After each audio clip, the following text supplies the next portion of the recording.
tayo po, pumunta po is yung mga ambassador, Chinese ambassador doon sa Bakuna. Bakuna ba o Bukana? Bukana Bridge na inaangkin bilang legacy ni Marcos Jr. kamakailan. Ito may sabi niya na, yung post. Binisita ng Chinese ambassador. Nako po, marami na naman maiinis nito. Marami na naman mga high blood nito, magagalit nito. Kasi, hindi pumapabor sa inyo yung gusto nyo.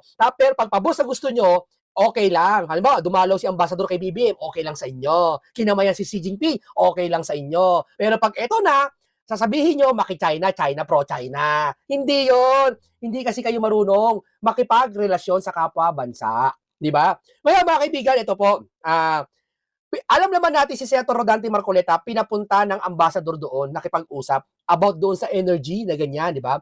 Yun ay makakatulong sa bansa natin, mapalawigin o yung mga enerhiya o yung mga economics natin lalawak sa pamamagitan. Hindi naman kasi paniniwala ng ibang Pilipino, sa bagay, di mo masisisi kasi tinanim sa kanila ng mga politiko na ang Chinese ay sasakupin tayo. Di ba? Hindi totoo yun. Kung sasakupin man tayo ng Chinese, sana noon pa. Makapangyarihan na rin tayo may social media na. Sa tingin mo, masasakop tayo nito? Nagtiwala kasi kayo sa politiko noon, na matatandang politiko, nagsasabi, sasakupin tayo ng Chinese. Hindi totoo yan. Kaya tignan mo, pag nakakita ng nakamotor na nakabumbay, sasabihin ay mangungutang yan. Nagpapautang yan. Pag may nakamotor na naka-Chinese, sabihin ay, sasakupin ka niyan. Mga Chinese talaga product, walang kwenta. Alam mo yung ginagano niyo yung mga Chinese, no? Hindi talaga kayo marunong sa buhay, no? Talaga sa bagay, hindi na iba yan. Hindi na iba yan. Ngayon, ito, sabi ng iba, baka daw yung Bakuna Bridge, kaya pumunta rito, baka daw biro lang yon, pero baka daw kunin na bawiin ng Chinese yung Bukana Bridge. Hindi naman po babawiin yan, hindi babawiin yan. Actually pumunta siya dito, bumisita, ayan Bukana Bridge na inaangkin bilang legacy project ni Marcos Jr. kamakailan, binisita ni Chinese Ambassador. Davao City, ang Bukana Bridge ay diniklara ni Pangulong Ferdinand Marcos Jr. bilang isang umano'y sa mga legacy projects ng kanyang administrasyon ay muling napansin matapos itong bisitahin ni Chinese Ambassador Pilipinas na si Jing Kwan nitong Martes upang hapon. Ang 3.1 billion pesos tulay ay pinondohan ng gobyerno ng China sa ilalim ng China Official Development Assistant ODA noong panahon ng Administrasyon Duterte at bahagi ng Davao City Coastal Road na may habang 7.8 kilometer. Legacy project ni Marcos Jr. Noong December 4, 2005, personal na inspeksyon ni Marcos Jr. ang Bukana Bridge at hayagang itong itinuring bilang bahagi ng mga proyektong tatapusin at iiwan ng kanyang administrasyon bilang pamana sa Davao at sa mga karating lugar. Ito ay isa sa 4 na malaking proyekto at ang tinatawag naming legacy projects at tatapusin namin sa Davao at sa mga karating lugar nito. So this is one of the 4 major projects that we are legacy projects. Kapal na mukha. Bagaman nagsimula at pinondohan ng bansang China ang proyekto sa ilalim ng nakaraang administrasyon, binigyan din ni Marcos Jr. na ito ay kanyang legasiya dahil sa pagkatapos ng pagbubukas ng tulay ay magaganap sa ilalim ng kanyang pamumuno. Talagang ginagawa tayong bata ng mga to, no? Tataka ka, no? Papel ng proyekto. Ang Bukana Bridge ay nag-uugnay sa Barangay 76 Bukana Matin Aplaya. Inaasahan magpapabilis ang daloy ng trapiko, magpapagana sa congestion at magpapalakas ng aktibidad pang ekonomiya sa Davao City. Sa oras na ganap na ito ay integrate sa Coastal Road Network. Ang pagbisita ni Ambassador Jing Kwan ay muling naglatag ng visible role ng China sa proyekto ngayon inangkin bilang legacy project ng kasalukuyang administrasyon sa gitna ng mas malawak na usapan ukol sa foreign-funded infrastructure sa pamahalaan at mga nagdaang pamahalaan. Pagpabor sa kanila, okay, legacy. Kapag pabor sa mga Duterte at papabor ka lang Marcoleta, naman, sisindihan yung China, sisindihan, anong gagawin? Matapos sindihan yung China sa galit, asarin, nagmuka, pinalabas yung mukha ni Xi Jinping, nakarikature, asarin. Yung China nagalit, umatras yung matapang. Ang pinapasugod mga Pilipino, 'di ba? Ginagalit tayo nila 'di ba? Para lumalabas, magalit ka sa mga Chinese, 'di ba?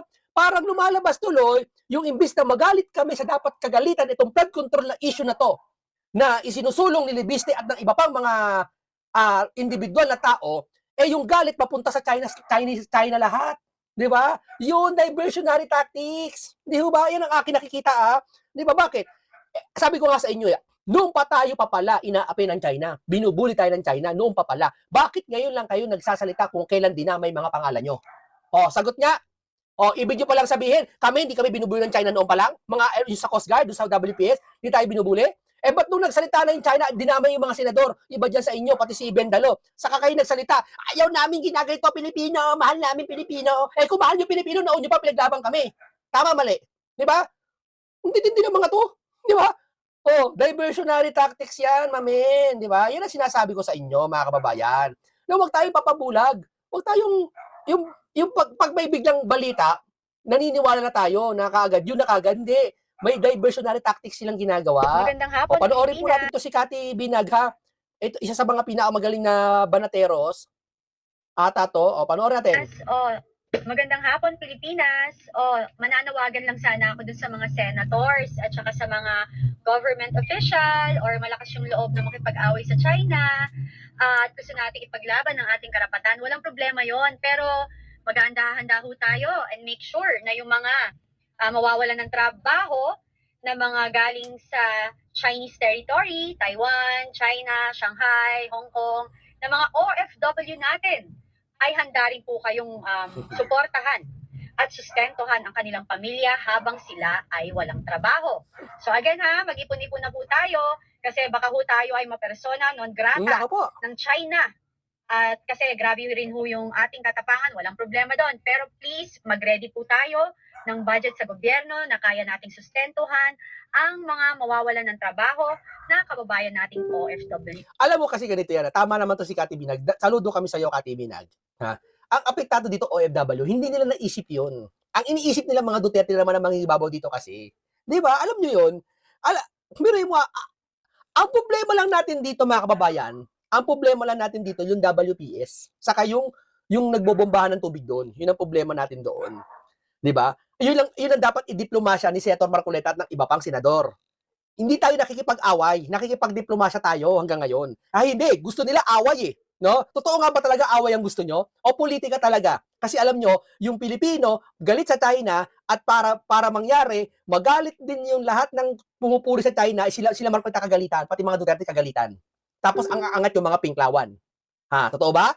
Kasi nakikita namin eh. O sige, pinklawan, kung totoo talaga nagmamalasakit kayo. Ha? Noon nyo pa sana kami pinaglaban kasi matagal na pala kami inaapi ng China noon pa, binubuli. Eh bakit nung kailan lang kayo tinuro ng China, ginawang kayo ng mga kung ano-ano sa page yata, di wala ko sa page niyo ng China yon, saka lang kayo nag-react.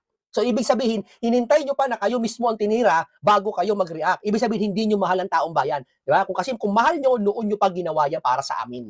Diba? Kaya peki yan. Diba? Peki yan. O dito na tayo. Punta muna tayo dito. Wala pinagkaiba yung ganito eh. Ha, sabi ko nga, ulitin ko, pumunta ka sa kanto. Ha? Nakipag-away ka.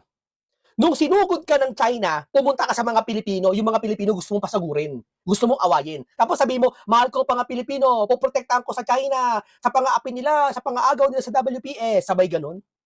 Ganun nangyari. Nag-drawing ka ng caricature ni Xi Jinping.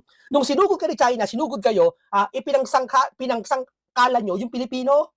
Tapos, ang ginawa ni Senator Marcoleta, pumunta doon para makipag-ayos. Ano ba problema? Ano ba nangyari? Ano bang away to? Ano nangyari? Diplomasya. Tapos, sinisingyo si Marcoleta? Ay, come on! Kayo gugulo-gulo. Tapos, pag diniplomasya ni Senator Marcoleta, si Senator Marcoleta pro-China. Ano ba naman utak yan meron kayo? Diba? Diversionary tactics to, kakaiba na. Matatalino lang nakakaintindi nito. Katulad ko. Inamin ko matalino ako. Bakit? Palabas ako ng Biblia eh. Diba? Sabi ng Biblia, mapalad ang bumabasa. Pag sinabi sa Biblia mapalad, ang mapalad sa'yo dito sa lupa, may pera ka eh. Diba? Yun ang mapalad sa kanila eh. Sa Biblia, iba ang salitang mapalad eh. Diba? Kasama na doon yung katalinuhan mo. Kaya pag nagbasa ka ng Biblia, pwede ko sabihin sa sarili ko, proud ako, matalino ako. Diba? Ito, punta na tayo dito ngayon sa dinalaw ng ang daming picture. Aasarin natin sila parang konti lang ha, para alam mo na. Dinalaw dinalaw ya, ang daming picture magbabasa tayo ng comment ha. Para may ano, ayan panoorin natin video. Video. Galit sila. Mainit sa mata, puro Chinese galakad eh. Baka sabihin, sinasakot na tayo ng Chinese. Ganyan. Pero pag puro kanoil galakad dyan, camera. Uy, pogi. Uy, guwapings. Uy, pilam. Uy, nagkakandara pa. Gwapo. Pag hapon naman, dumalaw dyan, puro hapon. Galing talaga ng mga hapon, ng mga hapon. Pag mga Kastila naman, ang galing ng mga Kastila. Buenos dias, mga senyoras. Buego, mga ganyan ka. Pero pag Chinese dumalaw, naku, hindi, sasakupin tayo.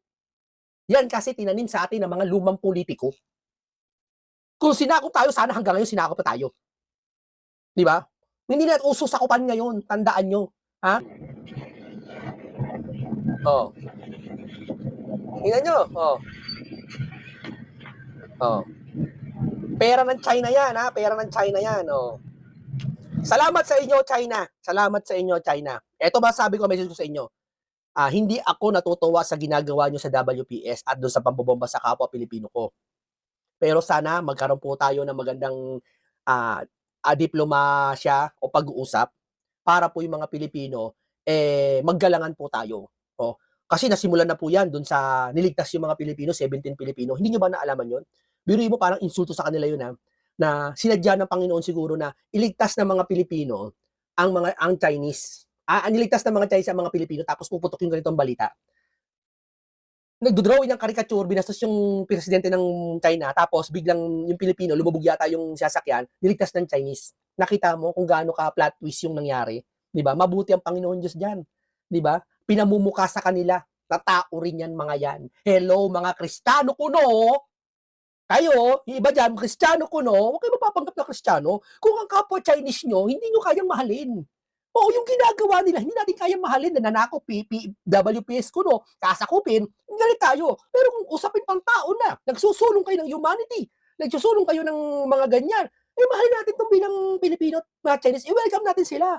Kung gawan tayo ng masama, di tayo, saka tayo mag-ano. Tapos yung isa pa, si Tariela, sabi kasi ni Robin sa talumpati ni Robin, naaalala niya, sabi ni Robin, dati nga gusto ko, bakit di tayo bumili ng pambomba mas malakas? Bombay natin sila.